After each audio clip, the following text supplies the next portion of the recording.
Buenas. Buenas noches, doctor. Ya es anfitrión, ¿Todo puede compartir. Ya, perfecto. Habemos 30 ya.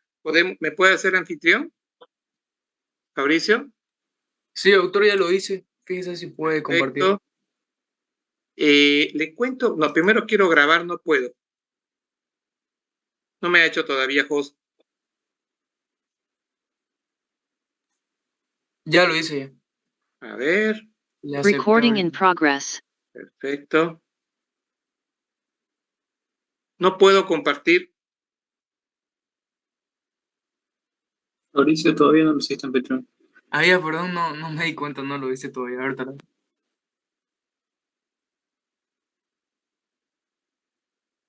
Ahora sí, doctor. Sí, señor. Ahora sí.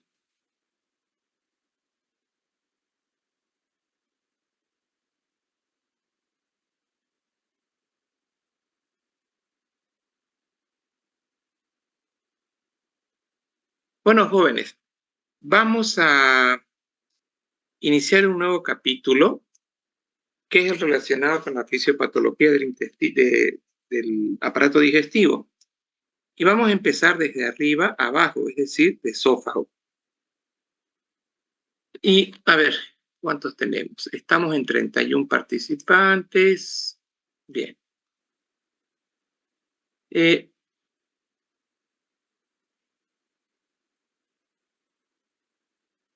Acá.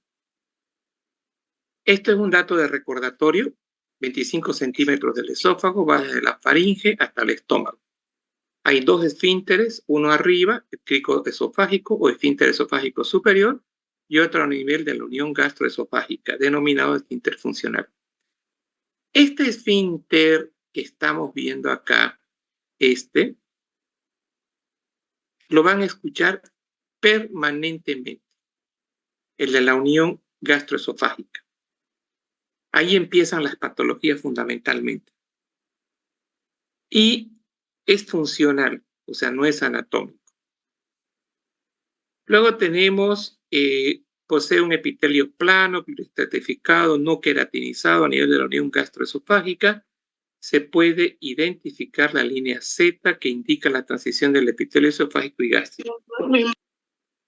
Ahora, acá un detallito. Aquí tenemos, el detalle es el siguiente.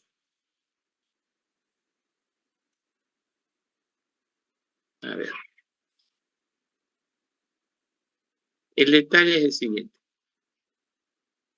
Cuando dice se puede identificar, acá.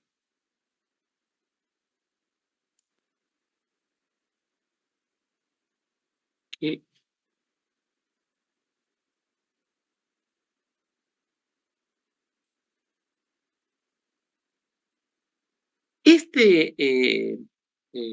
Esta unión gastroesofágica, esta línea Z, también tienen que familiarizarse porque cuando ustedes escuchen vean las endoscopías, dice hasta la línea Z. Entonces, ¿y esto qué es? Es un epitelio que es parte esofágico y parte gástrico. La túnica muscular se dispone en una capa circular interna y una capa longitudinal externa. El tercio superior corresponde a los músculos estriados, el segundo tercio contiene fibras estriadas.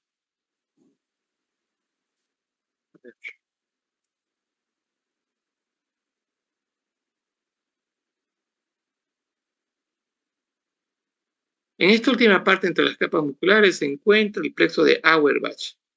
La túnica adventicia está formada por un tejido conectivo laxo y está presente a lo largo de la mayor parte del esófago. Bien. Empezamos ahora con funcionalidad. Transportar el bolo alimenticio, sí, desde la boca. No es novedad eso. Pero ese transporte desde la boca hasta el estómago va a depender de unas contracciones peristálticas. Y además, miren este otro detalle que a partir de ahora va a ser lo que van a escuchar permanente en la patología gastroesofágica. previene el reflujo del contenido gastrointestinal. O sea, esa es una función exclusiva de los esfínteres. ¿Por qué quiero que entiendan esto? Porque el paciente va a acudir a ustedes por una tos, una carraspera permanente, va a tener una sensación de la agriura. Entonces, estamos hablando de reflujo. Entonces, esa es la función del esófago. Gracias a sus contracciones peristálticas, estas contracciones peristálticas básicamente van a ir en un solo sentido. Aquí tengo el esófago, hasta acá. Acá el esófago. Esto está así y esto está así. Este es el estómago. Entonces, cuando uno dice contracciones peristálticas, estamos hablando de esto. Entonces, lo que va a hacer el esófago es evitar que este contenido llegue acá arriba. O sea, en otras palabras, estamos evitando el reflujo. Entonces, es eso lo que estamos haciendo. Prácticamente vendría a ser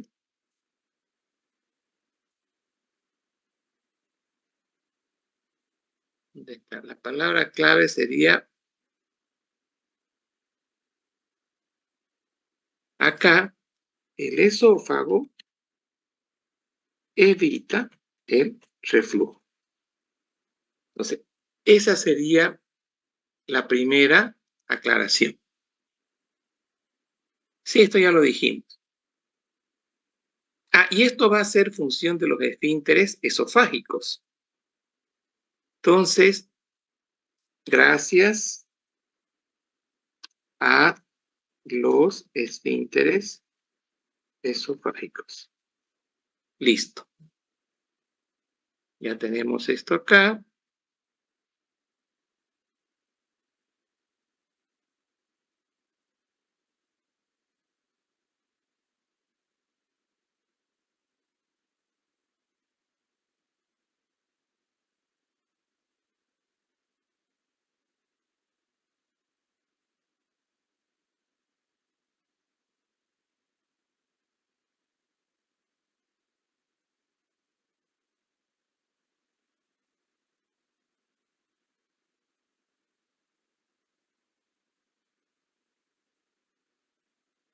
Listo. Bien. Entonces, aquí tengo esto. Funciones del esfínter esofágico superior. Acá. Presenta alta presión endoluminal para evitar el paso de aire al esófago. También se relaja durante la deglución, permaneciendo abierto, miren esto, por un segundo. Entonces está abierto por un segundo para el paso del alimento y también para la eructación o el vómito. O sea, es cortito el tiempo del esfínter esofágico superior. ¿Qué más tengo acá? La motilidad del cuerpo del esófago está dada por peristaltismo primario desencadenado por la deglución. Es decir, tras que nosotros empezamos la deglución, se va a abrir este esfínter, esta va a ser una onda primaria, el esfínter peristáltico primario. Va a abrirlo a la parte superior del esófago. Luego, el alimento, para poder proseguir, tiene que tener otra onda de distensión. Y esto va a estar mediado por la distensión parietal, eso ya es en la parte media. Y al final vamos a tener el tercer peristaltismo espontáneo y no propulsivo, el que aumenta con los años. Esto lo vamos a ver más adelante y se va a convertir en patología. El esfínter esofágico inferior es parecido al superior, es una zona de alta presión endoluminal, función principal oponerse al reflujo gastroesofágico en asociación con el esfínter externo diafragmático. Se abre luego de iniciarse la deglución con eructación y también con la distensión. Acá, como comentario, vamos a decir lo siguiente. O sea, ¿cuál sería aquí el comentario? Esta patología que voy a mencionar acá, así,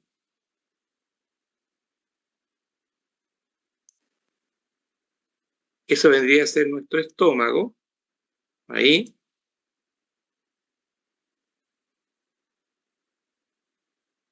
Permanentemente, cuando uno, vayan relacionando esto, cuando una persona va aumentando de peso, acá, cuando una persona aumenta de peso, la presión positiva en el abdomen, en la barriga, es mayor. Y esta presión positiva mayor va a tender a que nosotros tengamos esto. Así.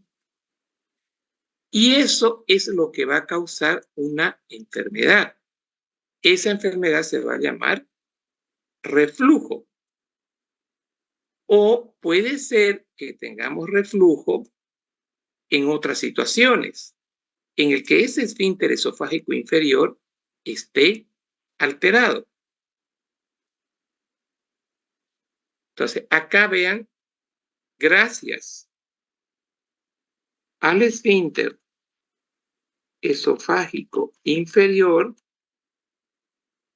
evitamos el reflujo. Se puede abrir, pero también se evita los eructos permanentes. Ya. Entonces, cuando la presión es muy alta acá, se vence este esfínter esofágico inferior y ahí nosotros tendríamos evitar el reflujo y los eructos. Luego, dice acá, esto va en asociación con el externo. Se abre luego de iniciarse la deglución. Ahora, ¿se acuerdan hace un momentito que yo les mencionaba unas ondas peristálticas? Estas ondas peristálticas, miren lo que hace. Es esto.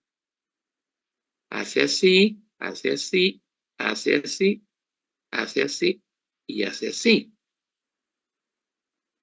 Entonces, estas ondas peristálticas lo que están haciendo es que el esófago va a generar una presión acá para que este bolo alimenticio pueda caer hacia abajo. O sea, si nosotros no tuviéramos ondas peristálticas, no habría el pasaje de este bolo alimenticio hacia abajo. Entonces, es importante el concepto de que se llama de ondas peristálticas. Y acá las vamos a completar. Aquí voy a hacer la otra. Esto así, así, ahí, ahí, acá, así y así. Entonces, ahí tenemos nuestras ondas peristálticas.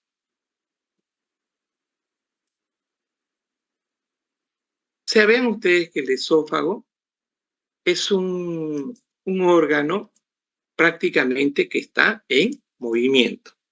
Entonces aquí tengo ondas peristálticas. Bien. Y ahora ya entramos en patología. Esta patología de acá es la más común, la que vendría a ser el reflujo. Entonces, en esta patología tenemos nosotros lo siguiente. ¿Qué es el reflujo? Se define como un ascenso del contenido gástrico, miren ustedes, del 90 al 95% gástrico, o duodenal alcalino biliar en el 55 a 10% hacia el esófago torácico. Entonces, utilizo esta figura. Entonces, Aquí dice, ¿no? Gracias al esfínter esofágico inferior evitamos el reflujo. Pero cuando este contenido llega hasta arriba, hasta acá, ya nosotros estamos hablando de reflujo gastroesofágico. Y puede haber otro reflujo, miren acá, que sería esto así, así, así.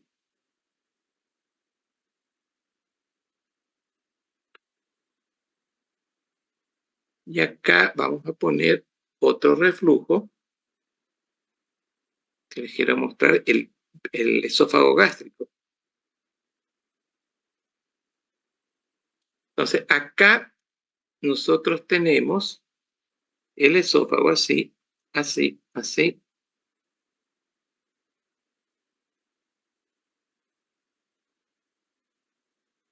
Entonces,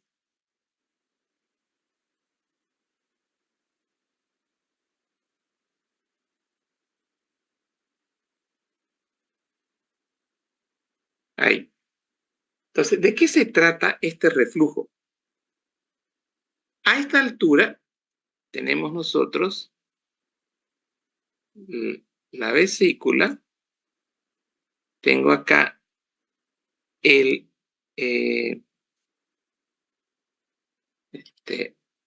colédoco, acá, y acá tengo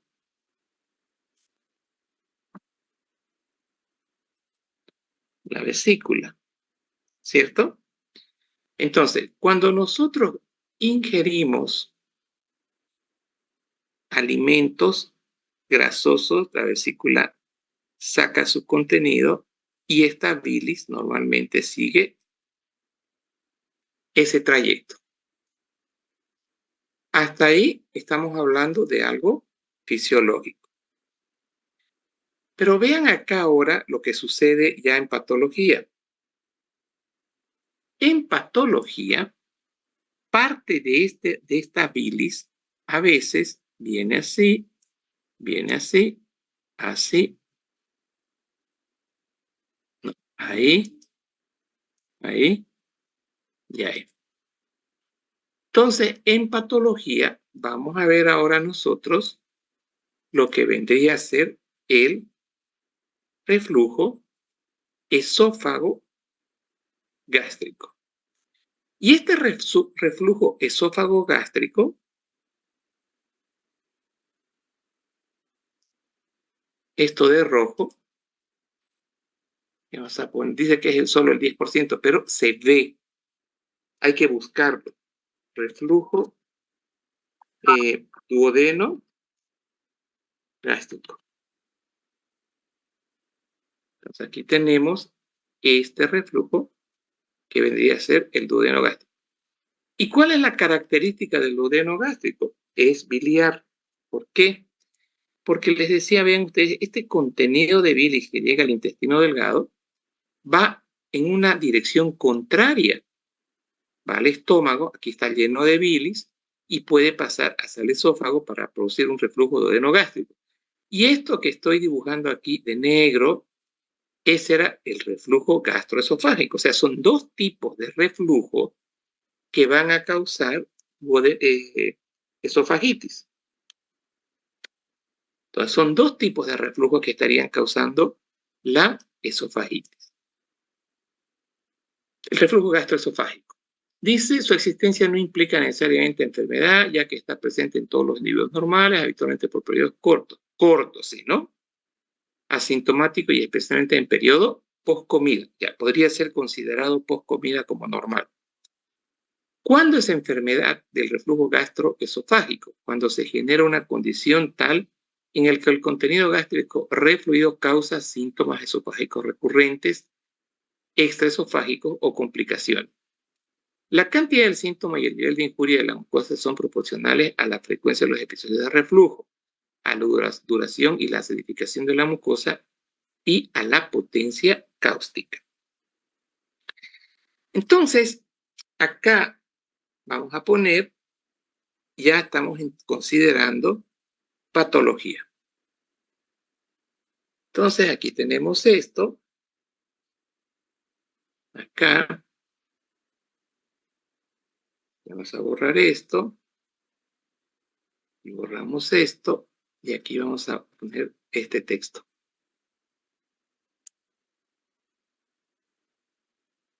Bien. ¿Qué significa la palabra, el contenido gástrico, el reflujo, esto que viene hasta acá, va a causar síntomas, ¿dónde está?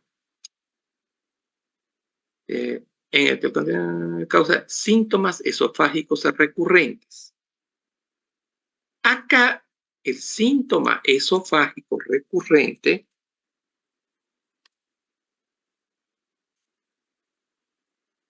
¿qué va a ser?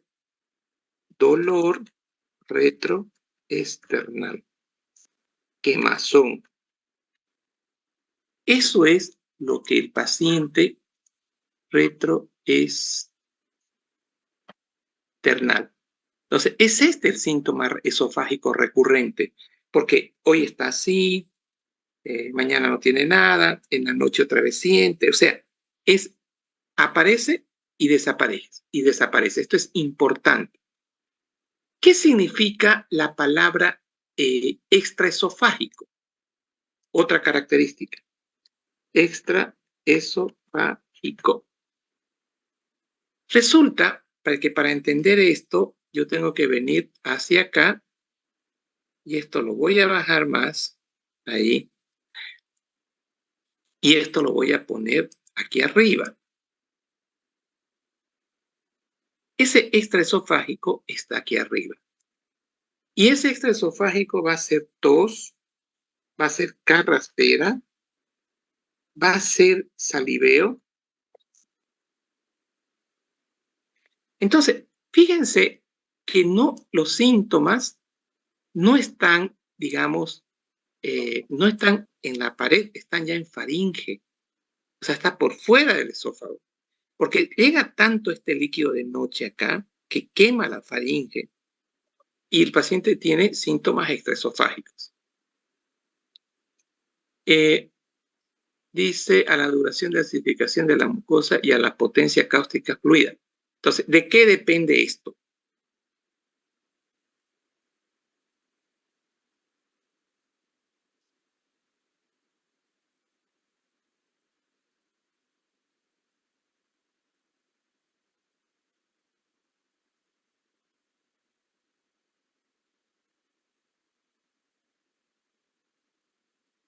Bueno, ¿de qué depende esto? Que esto sea muy ácido acá, de la mucosa. Dice acá, y de la potencia cáustica del fluido. La bilis tiene potencia cáustica, quema, es la bandina. La bilis. El ácido gástrico es ácido, quema. Entonces, a eso se refiere que va a depender de esa potencia cáustica del fluido.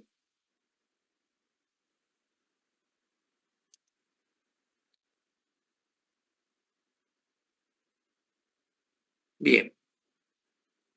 Luego tenemos acá causas y fisiopatología del reflujo gastroesofágico. La patogenia se debe al desequilibrio entre factores defensivos y agresivos producidos primariamente por un trastorno de la motilidad gástrica. O sea, ven, hay un problema en esas tres contracciones, tanto primarias, secundarias o terciarias. Empieza a haber una alteración de las contracciones esofágicas.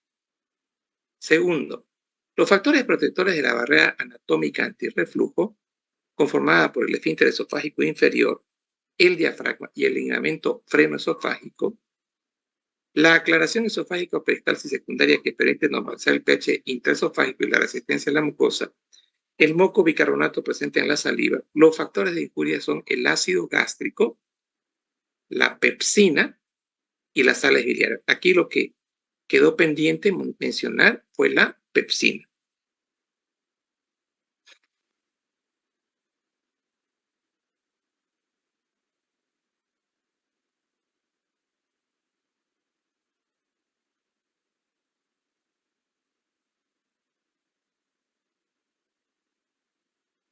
pepsina. Ahora tenemos mecanismo de la producción y vamos a entrar ya en las hernias. Aquí vamos a poner esto así.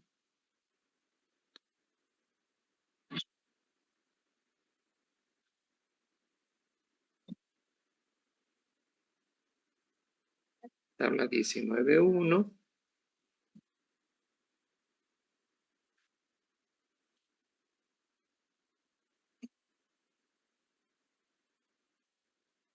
Aquí tenemos, estoy gastroesofágico, tabla 19.1. Espérenme.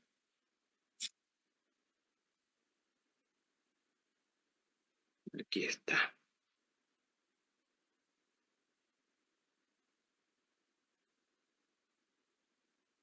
Esto, para mí, es muy importante que aprendan, porque esta patología es realmente de consulta. Y ahora van a ver ustedes por algunas cositas que van a empezar a aparecer. Y van a decir, pero yo tengo eso. Entonces, esto quiero mostrarles. Acá.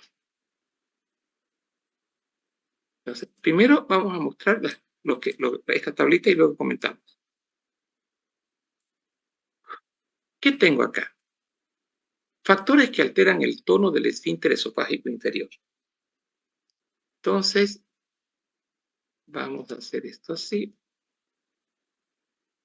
Ahí. Ahí. Esto viene para acá. Y yo siempre, digamos, lo dibujo esto así. Aquí. Yo sé que este esfínter, este de acá, es funcional, pero le vamos a dar, digamos, un color a este esfínter. Entonces, aquí nosotros estamos hablando en este momento. Estamos hablando del esfínter esofágico inferior. Cuando está conservado el tono, repitiendo un poquito, cuando está conservado el tono, el concepto de lo que vendría a ser reflujo está controlado. Entonces, cuando yo tengo un tono adecuado, ¿sí? Entonces, no voy a tener prácticamente reflujo. Eso es lo que me está queriendo decir. Pero miren acá en el texto, acá, dice que alteran el tono. Entonces, esfínter esofágico inferior con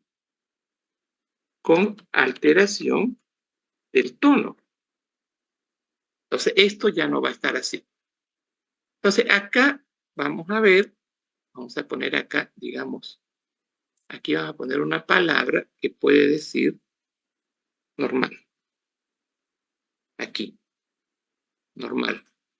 Y ahora vamos a empezar en patológico. Y para que entiendan, yo sé que esto no es real, lo estoy haciendo para que entiendan. Este tono, miren, ahí, este tono va a estar disminuido. Ahí y ahí. Entonces, va a haber inferior. Aquí vamos a tener un esfínter esofágico inferior con alteración del tono. Esto es normal. Ojo, esto anatómicamente no existe. Esto es algo para que lo entiendan. Entonces, ¿qué tengo acá? Tengo hormonas. Secretina, colecistocinina, somatostatina, progesterona, polipéptido inhibidor gástrico. O sea, todos estos elementos se van a liberar durante la digestión. Pero quiero que aprendan. Si una persona ustedes diagnostican esofagitis, tienen que ver ¿cuál es la causa que disminuye el tono del esfínter esofágico inferior? Grasa. O sea, le van a decir al paciente que de noche no cene churrasco, que de noche no coma chocolate, que antes del almuerzo no coma chocolate. Y miren esto, menta. Están los famosos los helados menta, los tecitos de menta, el alcohol también.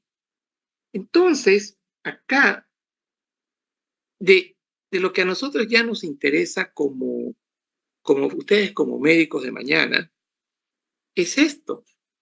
Esta recomendación es clave para decirle a sus pacientes que no consuman, al paciente que ya está con una semiología de reflujo.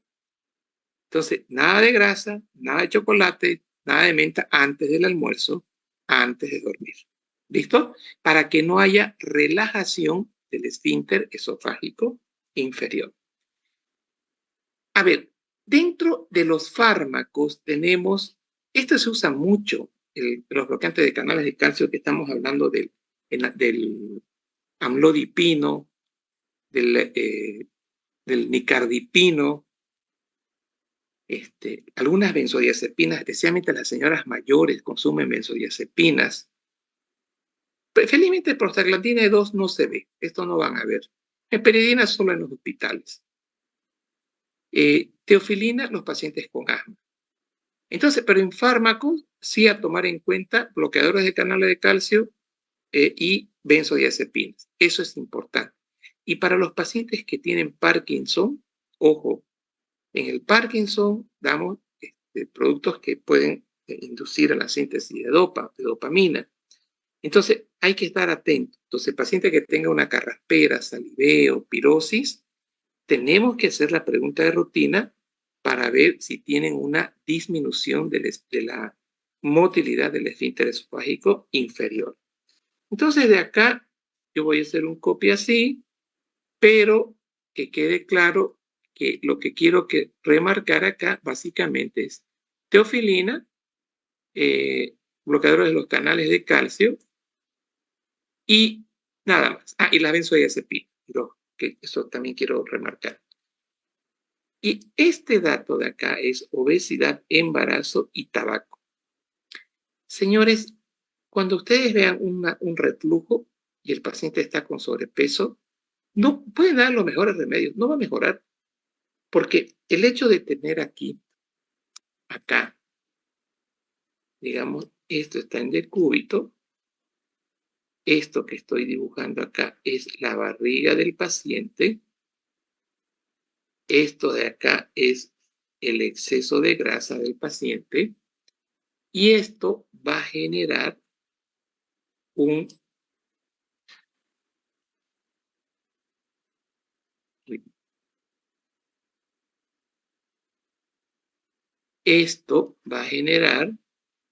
siguiente, que la presión dentro del estómago esté aumentada. Entonces, es por eso que las personas que están con sobrepeso o embarazo, la presión intraabdominal aumenta y va a relajar este esfínter esofágico inferior. Entonces, aquí vamos a poner obesidad, embarazo, aumentan la presión abdominal y disminución de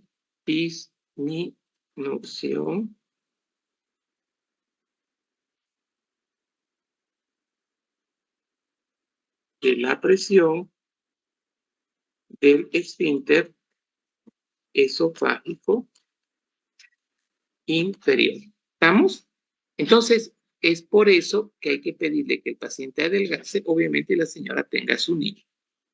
Entonces, este tercero, para mí, es muy importante que ustedes se lo lleven como causa que relajen el esfínter esofágico inferior. Entonces, esto es muy importante. ¿Listo? Como causas que relajan este esfínter y, consecuentemente, nosotros tendríamos acá reflujo. Acá.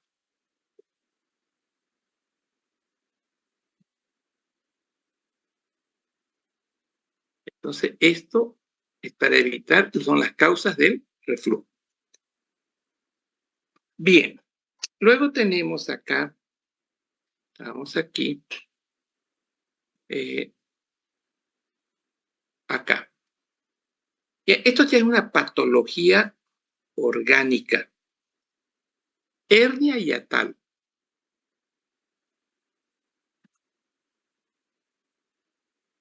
Entonces, acá,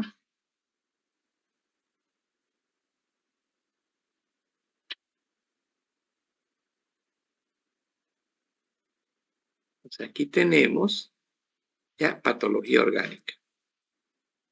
Estamos hablando de hernia hiatal.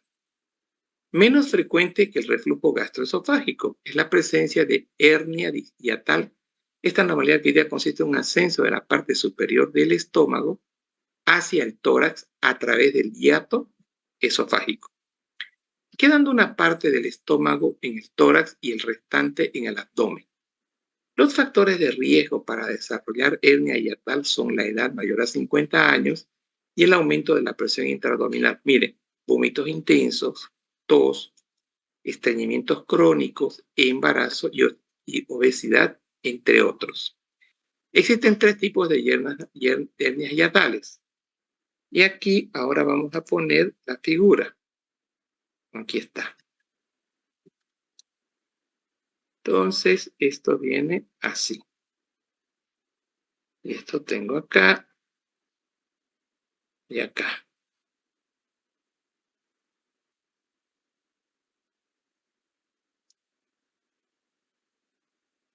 Bien. Para que ustedes se organicen. Acá tenemos diafragma. Esto que ustedes ven, esófago. Acá, esófago. Entonces aquí tengo esófago. Esto que ustedes ven, estómago.